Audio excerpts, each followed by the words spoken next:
As we hope you saw in our e-news series last October, the Stewardship Committee began offering stories about each of these vows. Most of them were personal stories about how seeds planted in prayers, presence, witness, service, and even giving bore fruit with God's blessings in so many ways. We will continue to solicit those stories across the congregation in the coming year and hope to move the notion of stewardship beyond a once-a-year campaign to solicit financial pledges.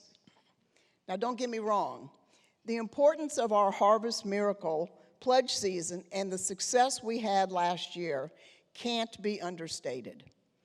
But we want to think of stewardship in all the ways we give and serve as more like a blossoming tree, as you see in our logo up here, sustained by a healthy trunk rooted in the love of all members of First Grapevine. And that brings us to the heart of today's program. All of us can easily feel, see, and experience the benefits of our service, our prayers, witness, and presence. But do we fully understand the impact of our giving? I expect I'm like a lot of folks who, until I joined the Finance Committee, frankly, didn't have much of a clue about how my donations, that I simply thought of as tithing, were being used by the church. We tithe because the Bible tells us to do so. I didn't really think about the difference between giving to the church and giving to a mission like Latvia or Costa Rica, or giving to a program like Be Our Guest, and the other many, many programs and projects that we all support. For whatever reason, with apologies to Trudy and Steve and other staff folks, for whatever reason, I really never thought about their work behind the scenes of those missions and programs. After all, who's paying for the lights and air conditioning in the Family Life Center to conduct VAST or host programs like our Women's Retreat next Saturday? The fantastic video productions and online worship capabilities we enjoy. These and other examples will be mentioned again. I bring them up just to set the stage for our objective, to help everyone understand where your giving specifically to church operations actually goes and why. More important, we hope you'll see how our giving can empower First Grapevine to expand our thinking about what we can accomplish. As Pastor Mike recently pointed out, we should be operating on a model of abundance. Our church does unbelievably great work with the resources we have today. Imagine what we can do for God and what God can do in our community as we expand our model of abundance. So now I'd like to introduce our panel up here that will delve into very specific topics for us this morning. Greg Weston, Bruce Herndon, and Walter Merrill. Okie doke. Let's start with, you have the program, the questions. Greg, I think I remember what your question is. What is your question? What are the church's sources of income? Let me get the other question. Where does our revenue come from? Is my mic on? No.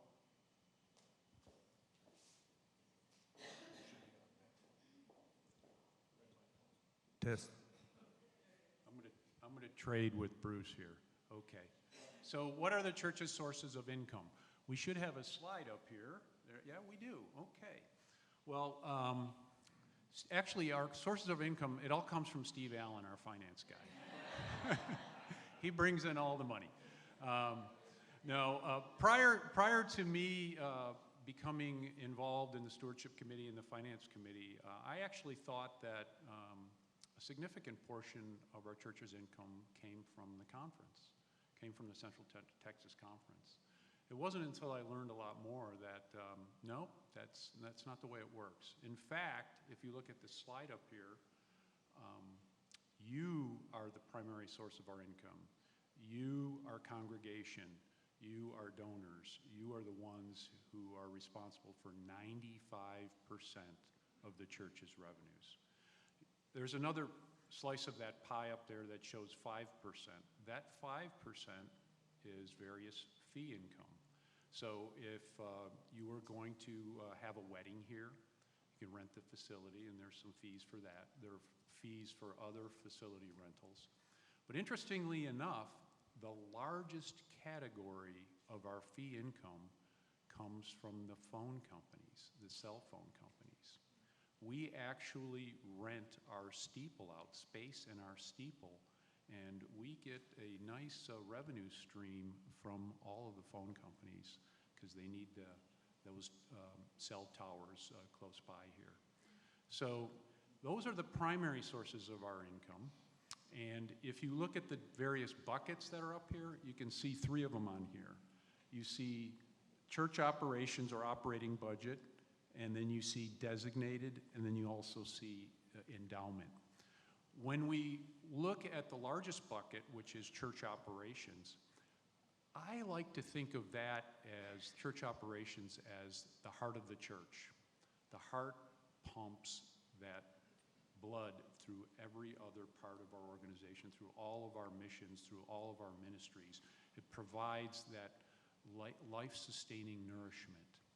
So Walter's going to talk a little bit later about that, but there is truly what I call a magnifying or multiplying effect, and Walter will touch in more detail on how that nourishment from the operations, the heart of the church, nourishes and supplies the life-sustaining blood and magnifies and multiplies it through many of the missions and ministries that we support. The other buckets you see up there, the designated bucket, Judy talked a little bit about some of our designated ministries. We actually have 172 accounts on our books for designated. There are 96 of them that actually have funds in them right now.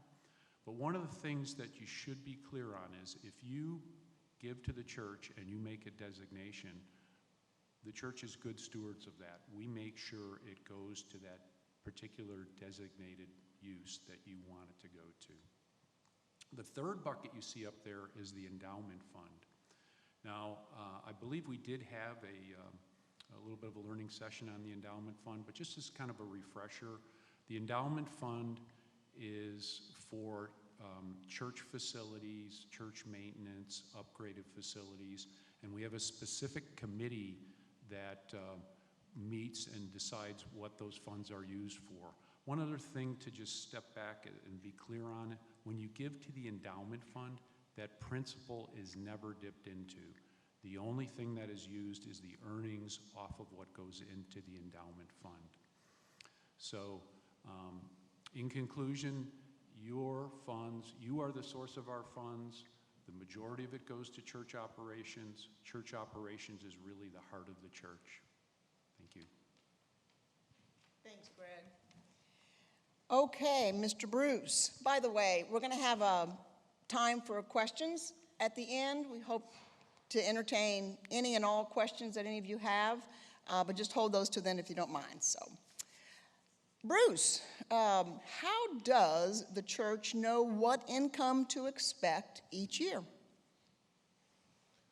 I'm going to move up here so I can put my notes out that my lovely wife graciously ran back home and got for me.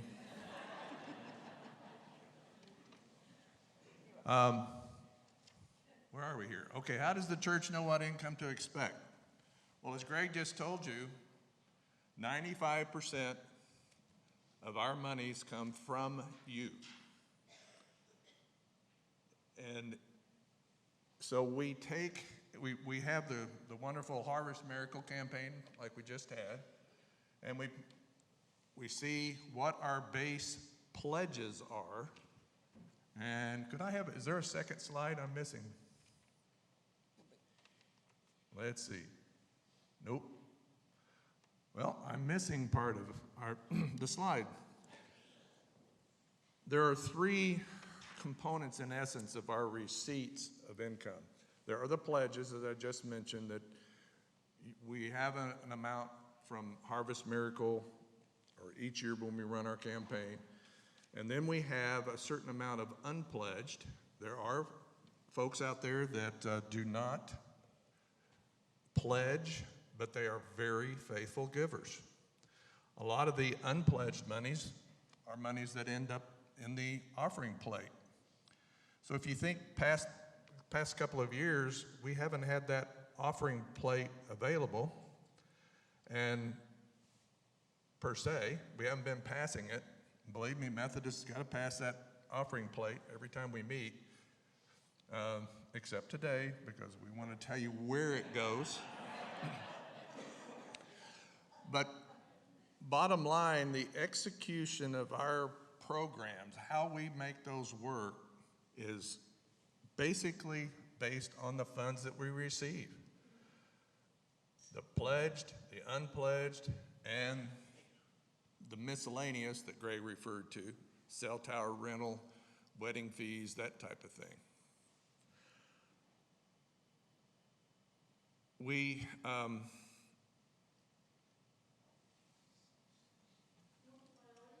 I'm sorry? I'm going to go to the priorities. I believe that's probably the best thing, because what I don't have to show you is how, I'll just tell you that the way, though, that the giving goes here in this church is the first 3 quarters, we sit there and we struggle to make budget. We operate in a deficit for the most part. And then in the 4th quarter, it's been this way for years, we have this influx of funds. And that's when we all take a big deep breath and say praise the Lord and thank you. Just to give you an example, our 4th quarter last year, of the last 6 years, was the 2nd highest, which is incredible given COVID and all that type of thing. So as far as budget performance, just real quickly, the way the slide's up there, it's a little skewed, but we only spend up to basically what you have given. And then we start the process of paring down our budget, paring down our expenses, and the staff has done a wonderful job the last 2 years under the circumstances of holding expenses. Last year, we only ended up just a few $1,000s short of income versus expenses, but we made it. we did survive. So let me have the next slide, which is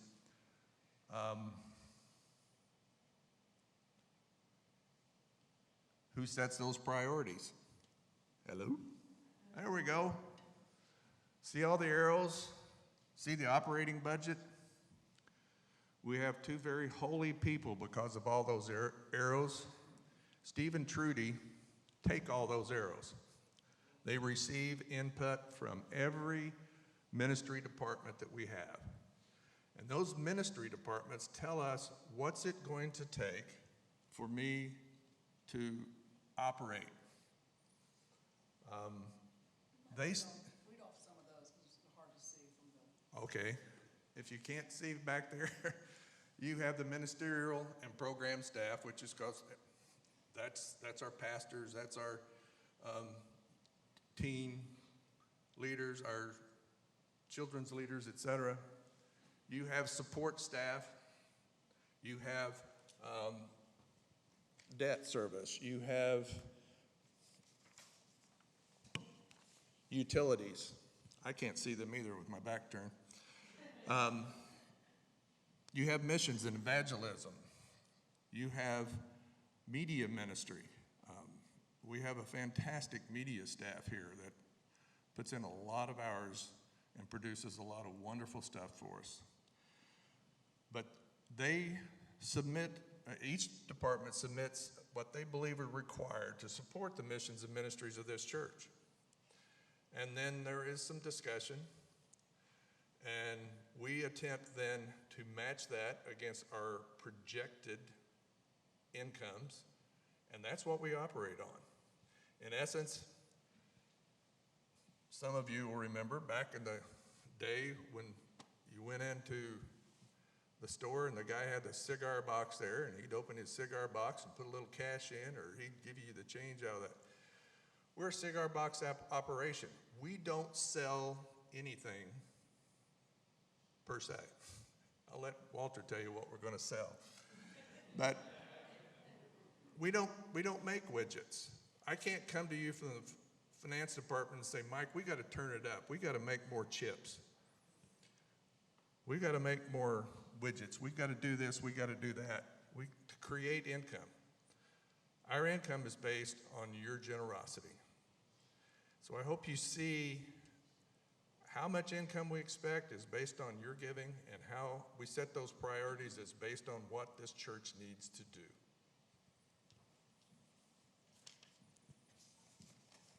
Thanks, Bruce.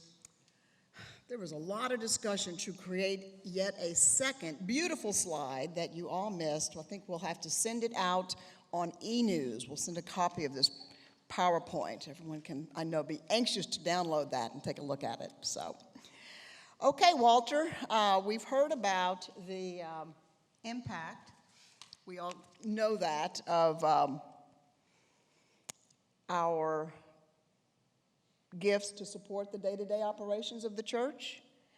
But if we think about donations to missions, it's pretty easy to understand the impact there. But how do we actually measure the impact of donations to the church's general budget?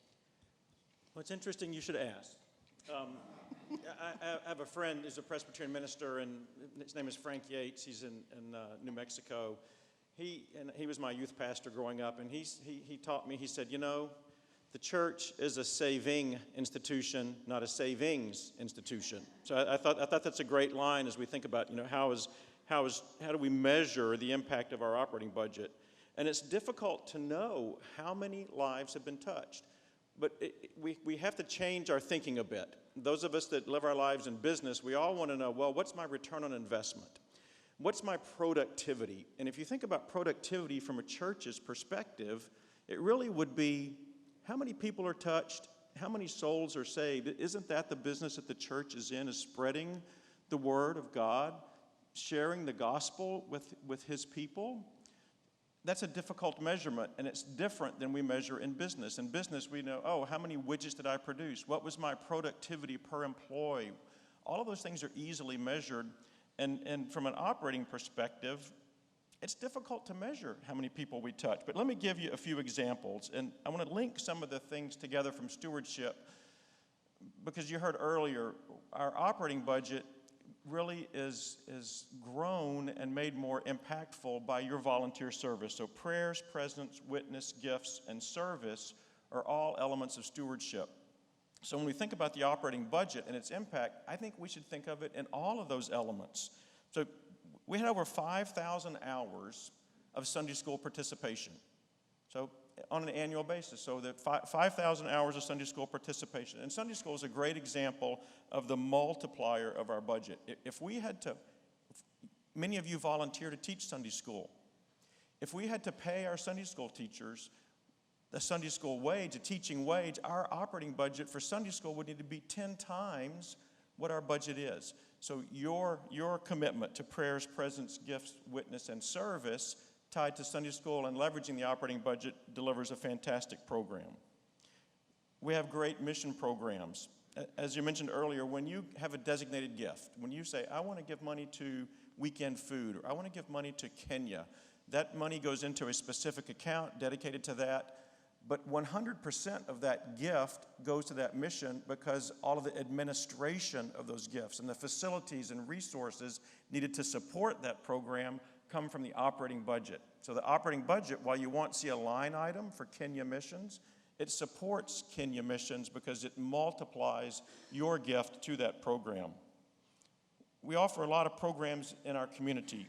In 2021, we had 225 participants in Vacation Bible School. That's supported by the operating budget. Again, this is an outreach to the community. Our facility supports that, our volunteers support that, and our staff supports that. Lives are touched, the gospel is taught, and people are changed. Again, it's difficult to measure. 225 children came to Vacation Bible School. How many of those touched someone? How many of those touched someone else? You have the multiplying effect as it goes out into the community. We have lots of different worship opportunities. We've changed. So I was on finance committee right before COVID hit, and fortunately we made the determination, we made an investment in new media, new cameras, and they've been really impactful. We've had 45,000 hours of worship participation in 2021, all supported by the operating budget. 45,000 hours, so that's the number of participants times number of worship services. But that's 45,000 worship hours that people have participated in during 2021. Again, that's impactful. Our villages are supported through the operating budget. When you give money to Kenya, it goes 100% to Kenya. Another program that we have from the operating budget is VAST. So in 2021, we supported 1,260, I call them child days, of VAST, and that's an after-school program and educational program supporting our community. So the question I always ask, how many souls have we saved? How many lives have been touched? How many people have learned about the wonders of Jesus and the forgiveness that were offered through the gospel? That's how we measure the church, and it's a very difficult thing to measure, and I think our stewardship and our giving to the church is an example of our faith. We don't know how many lives are touched. We don't know how many people are changed. And yet, we give to the church. We give to God's programs so that our church can reach out in the community and deliver the good news of the gospel. Thank you, Walter, and a big amen to that. Okay, I think we'll open it up to some questions from you guys. Let me hand this to Dana. Charles, I see you have a question. Hang on, we're going to let Dana bring in the mic. Charles, where are you? Bruce, being on the trustees committee, I have one question. At the beginning, when the finance committee meets to determine the operating budget, how do y'all determine what maintenance and upkeep budget is, how that's set up for the church? I've always wondered, is that covered in the main budget, or is that something we? Yeah, general maintenance upkeep is covered under the general budget, and we use historical data is the simplest way to put it. We'll go back and review last year's utilities, any projected increases that there may be. We have a certain amount that we will set up for replacing light bulbs or a water heater, that type of thing. But nothing major on the capital improvement side that the trustees would normally handle. Well, like for example, something's come up, the air conditioning units for the Founders Chapel lobby have to be replaced. So that type of thing is an unexpected situation, and so we don't have anything set aside to cover that, correct? Not in the general operating budget. Let me just address it this way. The church doesn't have a savings account, per se. What we have is we have a little cash reserve that we work off of to, as I mentioned earlier, in the lean months, we may have to dip it a little into that cash reserve to pay the utility bills. And then hopefully that's replaced by the end of the year. What the church has now with the sale of the parking lot last year is we have a reserve for major capital expenses.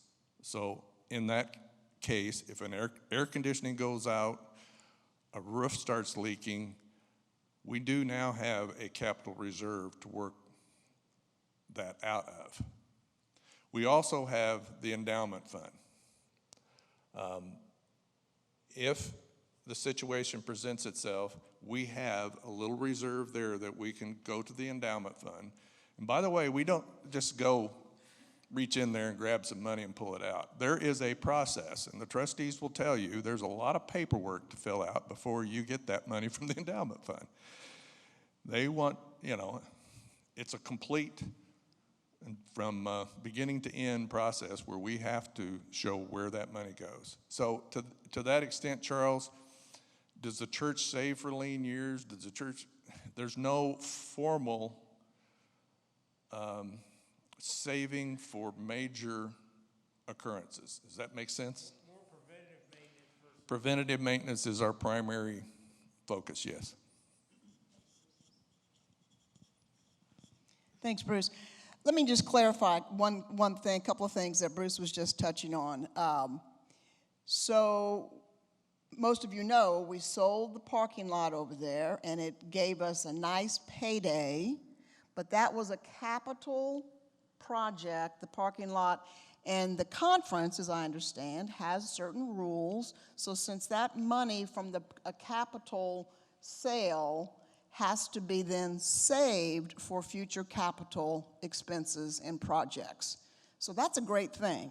Hooray that we were able to make that sale, but that money, as Bruce just mentioned, cannot be used to pay salaries and to do the day-to-day work of the church, so to say. And also the endowment, Elaine is here, and will, I know, answer any questions from anyone about the endowment fund, but that is a totally separate entity. It's a separate legal entity, a trust, if you will, that was set up by the gracious donations and seed money years ago, and has grown and grown and grown. But as Bruce said, it's not something the church owns, okay, just to make that kind of clarification. Okay, who else had a question? Oh, George, come to you next, Julie, thanks. Okay, if my understanding is correct, what you said there a while ago, we received nothing from the charge conference, is that correct?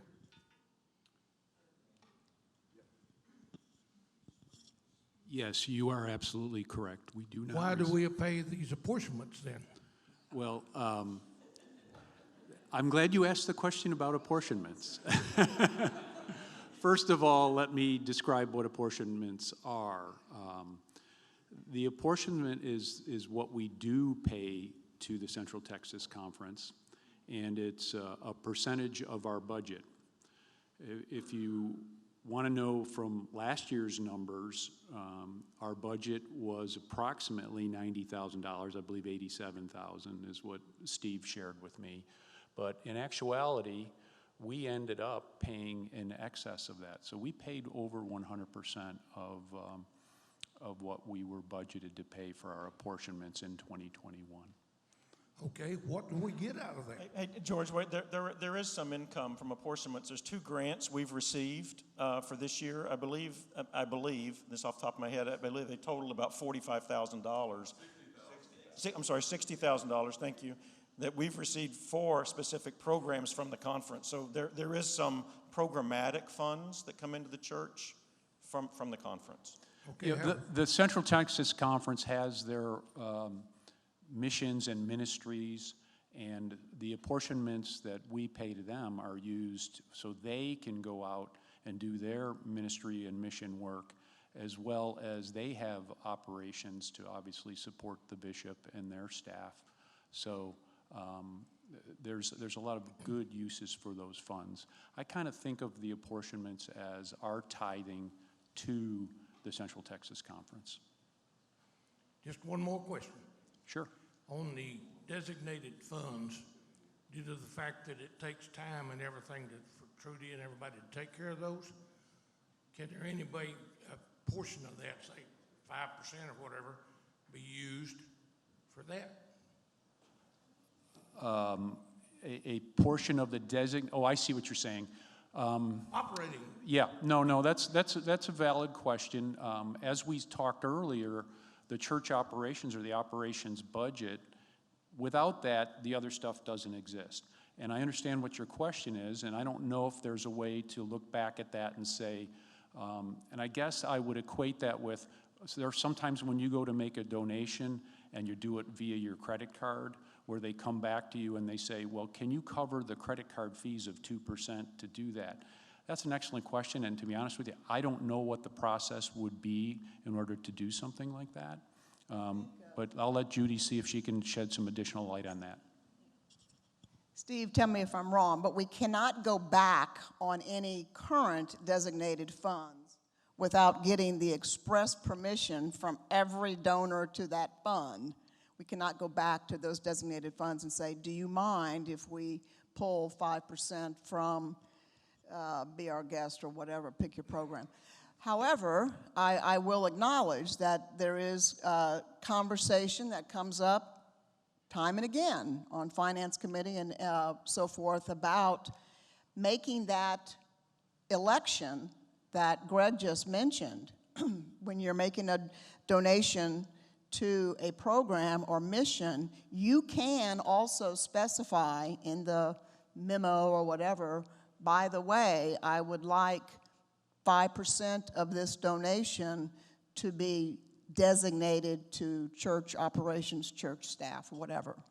So you can always do that with your own specific donation. Julie had a question, yeah. Actually, it's not a question. It's just something that I want to bring out. Because part of our pledge to the church is not only gifts, but it's service. Last year, we implemented a program called the $2 a year staff. And we have a facilities crew that comes in and volunteers, and we have people that work in the office that volunteer.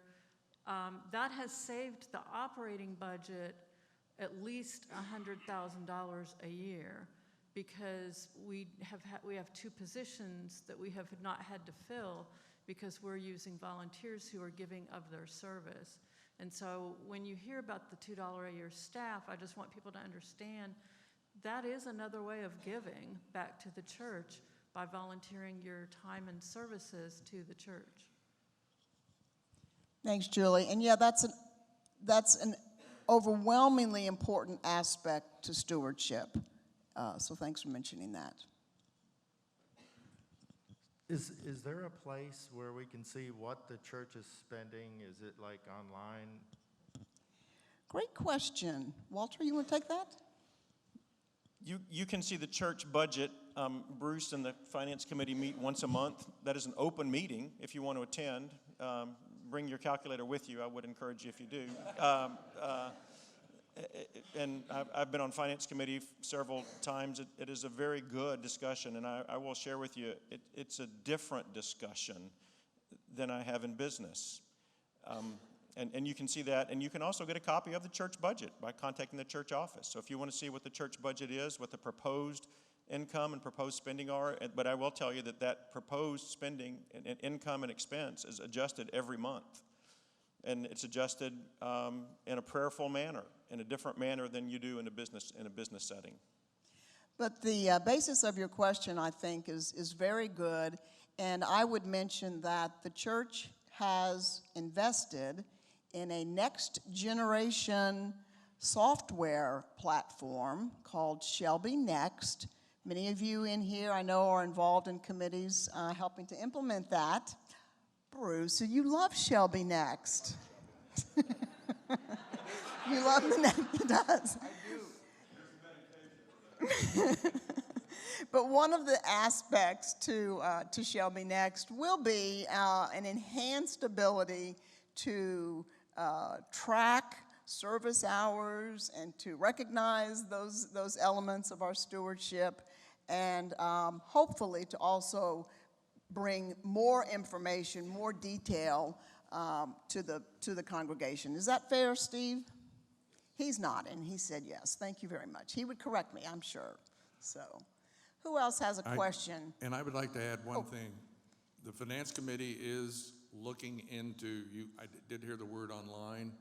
We are looking into, is that the appropriate thing to do, and where we would possibly put, each month's results so it'd be accessible. So it's on the plate for this year.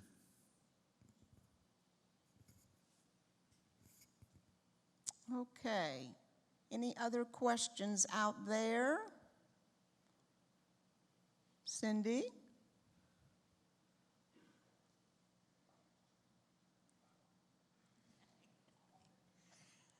We hear a lot about planned giving. Can you explain that to us a little bit more? Gee, Cindy, thanks for asking. And in addition, I think maybe we should get another steeple. I'll take that one, guys.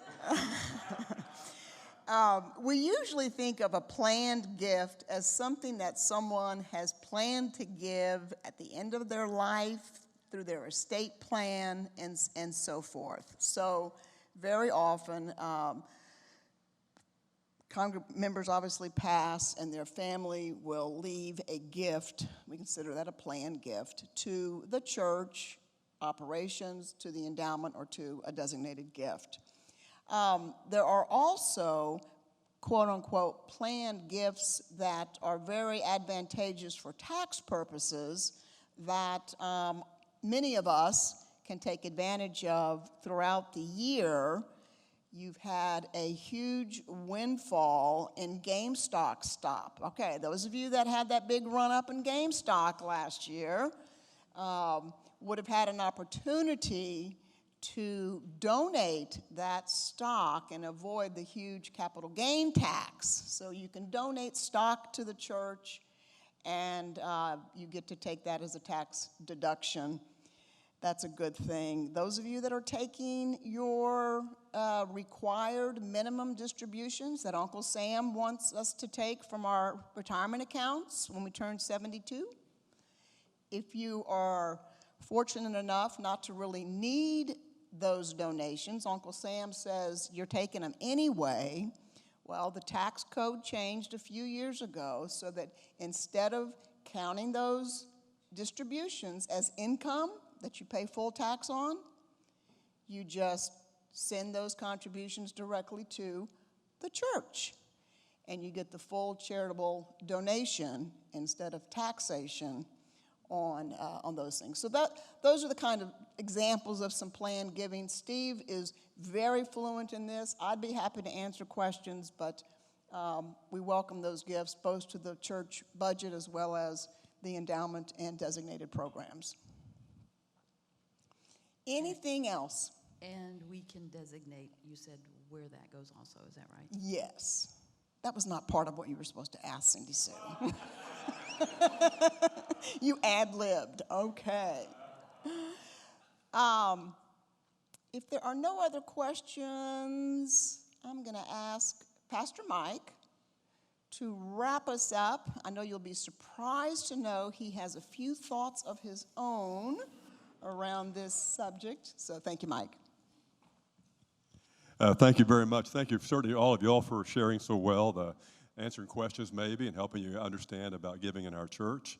Now, talk about planned giving. Rhonda and I, we've tithed all our married life. So before that, so 10% we've given to the church for a long time. But in our will, we do have 10% set aside to give to the church. Whatever church I'm serving at the time receives that 10%. Our kids get the rest. And so that's kind of how we're doing it. So, and we've made that part of it. It's been part of our life. Well, it should be part of our death and part of our everlasting life. And so we put that together with clarity. The word stewardship is a beautiful word, sometimes neglected, often misunderstood. Stewardship means for Christians that everything belongs to God, everything. In my life, what I own financially, all of it belongs to God. And so our job is to be good stewards of what belongs to God. And how do we do that really is up to us. That may include recreation, may include a good meal, may include where we live, may include giving to the church, which is, to me, a very sacred thing. The gifts we give to church are sacred things. And knowing it from the inside such a long time, I'm fully aware how conservative that church leadership and pastors and staff really are. We're aware that the gifts are sacred. People gave them. It's our job to serve the community and the church and God well and how we spend this money. And so that conversations are always around that. You know, some things, of course, are required. We have to do it. We have no choice. We have to pay the electric bill and building payments, things like that. But beyond that, it's really, where do we make the biggest difference? Where are we faithful to the mission God has for the church? Where is that? You know, is that a staff person that we have or pastor we have? Is that a ministry that we are doing? Is that making sure the church is open and welcoming to people when they walk in the door?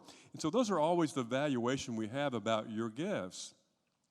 And that is a really very conscientious way that church is done and the way First Grapevine really does it. So I want you to be aware of that clearly.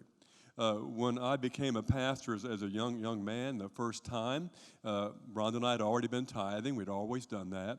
But I knew nothing about the church and money and what they did with it, didn't do with it. And I found out how important it was when I became the senior pastor of a very small church. It was real important. You know, what was in the offering on Sunday morning was a big deal. I didn't know that. I knew that my job was to give my part, and I gave my 10%. We did that together. $60 a month is what it was back in those years. I knew that was important. But I found out this is a big deal. You know, I got a call from our finance chair in that very first church one Sunday. At the end of the service, he called me later, and he said, Brother Mike, that dates me, and maybe some of you when he called Brother Mike, the offering was $1,000. It's the happiest I'd heard old Tommy ever sound, because that was not a happy man. He didn't live around happiness, was not the theme of his life, but people gave $1,000 to church today. We can pay our apportionments, which was that mission giving beyond the local church. We can pay all our salaries. We can do some of the stuff we've been wanting to do, you know, and you could just hear the vibration of joy in that we can really be a better church now than we were last Sunday. That's a small church. Now, in a church our size, it really is exactly the same, only compounded. When generosity steps up through new members and new people, long-term members, all of us, God blesses us, we bless God. When that happens in our life, the conversation changes in a church, especially in leadership, stewardship, finance, pastors, everybody else. Conversation changes from money to mission. And that change is dramatic. You can feel it. You can see it. It's absorbed by worship. Everything we do, that becomes part of the movement in who we are. To move, and we're going to talk about mission, reaching people for Christ, serving our community, welcoming everyone, being a great church, doing new things, expanding our life together, and that's a fun place to be, which is exactly why these folks in stewardship are here. Answer questions about your giving, what giving is used for, how we spend that, how it goes out, to have a sense of the importance and value of that, the treasure we all experience when those gifts do come in all the ways they come into our church, then how we work together to decide, now what are we going to do? What's our next steps? How are we going to handle this? And so we have things like budgets. I use a term, a budget really is how we fund our mission. We use the word budget, which is a little cold sometimes, I think, but that's the word we use to understand how money's laid out and understood. But this is how we're going to fund our mission. These are the numbers that are going to help us do that, you know, and so we verbalize it that way. And so that's uniquely mentioned here earlier that the church is different because we're a nonprofit. We don't have to make a profit. Our job's to do great stuff for Jesus, and so that's what we try to do. So that's my kind of conclusion today. But if you have any questions, certainly we're all available always to answer those. If you're wondering about something, you want the budget, it's available to you. You can have a copy of it. Occasionally, we put it out for everybody in the back. A few people take them, but they are back there on occasion where we have the end-of-the-year budget for you, where you can see what came in, how we spend it. Don't panic when you see a little bit of red. We have a lot of red in our budget because that's how our budget looks, but don't worry about the red. But it helps you see kind of where we are, what we're doing. It comes to mission giving, which is also apportionments, sometimes called that. Connectional giving is often called that as well. Long-term part of the United Methodist Church, and just knowing from the inside kind of how that works is the connectional giving request from local churches. It's a request. It's not a demand. We don't have to do it. Now we want to, but we don't have to. Have dropped in the last probably 4 years by at least 30%. And so the annual conference is asking for a lot less than they did some time ago. And so there are basic funds that are needed by the church. And we paid probably about 2/3 of what was asked this last year. Conference is very happy we were able to do that. That was a thank you for First Grapevine sending that in to help the conference. And for a few years before I came here, I served in a center that helped churches grow and do mission, do outreach and evangelism. And we did that pretty effectively, we think. And that was funded partially by gifts from First Grapevine and all the churches in our conference to fund that center to do its work. The other money that funded it was simply, sometimes a church in the country somewhere, sometimes they close, sometimes they end their life after 100 years or however long it is. The property sometimes is sold, and that money goes in to help fund that as well. And that's where our grants came from. It came from a church like Strawn, Texas, that community had, that church had finally ended its life and closed the church. We sold that property, and I was part of that. And some of that money now is going to help us begin some new work this coming year through those grants. So I'm saying more than you probably wanted me to say, but what time do we have? Can I talk some more? I'm going to talk about the Good Samaritan next. There's several Bible stories that I really like, so. Okay. At 11 o'clock, we're going to talk, he asked what we're going to talk about at 11. 11 o'clock, we're going to talk about our next concrete steps as a church. Church conference was held yesterday and approved a new budget, a new plan to fund our mission. It's higher than it was, but directly going to relate to what our next steps are to really move forward, if you want to use that terminology. We're excited about them, and we're going to have our program staff are all going to be up there talking about it. So you're going to see their faces. They'll talk about what we're going to do next, concrete steps. I use the word concrete, that giving will help fund. A few things we can do that don't require some kind of funding. That may be a youth program that says, we need to have some shirts that say we go to first grade, or whatever it might be. And it may also be a staff person that we may be adding, that kind of stuff. So I think you'll be excited. And I think that directly connect with the vision and heart this church already has. Simply addressing that specifically, concrete-wise, moving us forward, praying post-COVID. Lord have mercy, that becomes less significant than it has been. But that's our plan and our intention. We hope you'll come at 11 o'clock and help us spend time with you, all of us, all of our program staff talking to you about where we're going next.